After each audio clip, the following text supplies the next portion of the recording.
আম্মা আজকে আবার কি করেছেন? রুটি করবেন নাকি? গিলাই দেয়া কাটা পুরি করব। পুরি করবেন? হয়। তে গিলাস দে কাটে? হয়। ওরে আল্লাহ, দেখছেন? দেখেন কত বুদ্ধি বাঙালি, বাঙালির বুদ্ধি অনেক।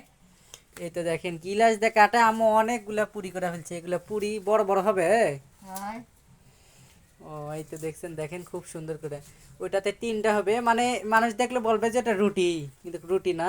আর একটা আছে, এই তো, এটা করলে শেষ। হয়। এই তো দেখেন কয়টা হয়েছে। তিন, তিন ছয়, তিন নয়, তিন 12টা হয়ে গেছে অলরেডি। এখানে 12টা হয়েছে, আর ওইটাতে তিনটা হবে।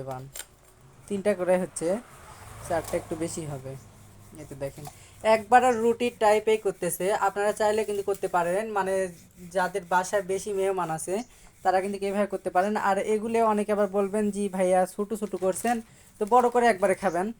তো আমরা ছোটো করছি কি জন্য জানেন? ছোটো করলে সেই জিনিসটা খাইতে ভালো লাগে, কারণ ছোটো জিনিস যদি, একটা জিনিস দেখতে যদি ভালো হয় সেই জিনিস খাইতেও ভালো হয়। এই জন্য আম্মু সবসময় চায় যে হচ্ছে আমাদের জিনিস সৌন্দর্য হোক, খাইতে যেন ভালো লাগে। যে জিনিস সুন্দর সেই জিনিস কিন্তু দেখলেই খাইতে মন যাবে।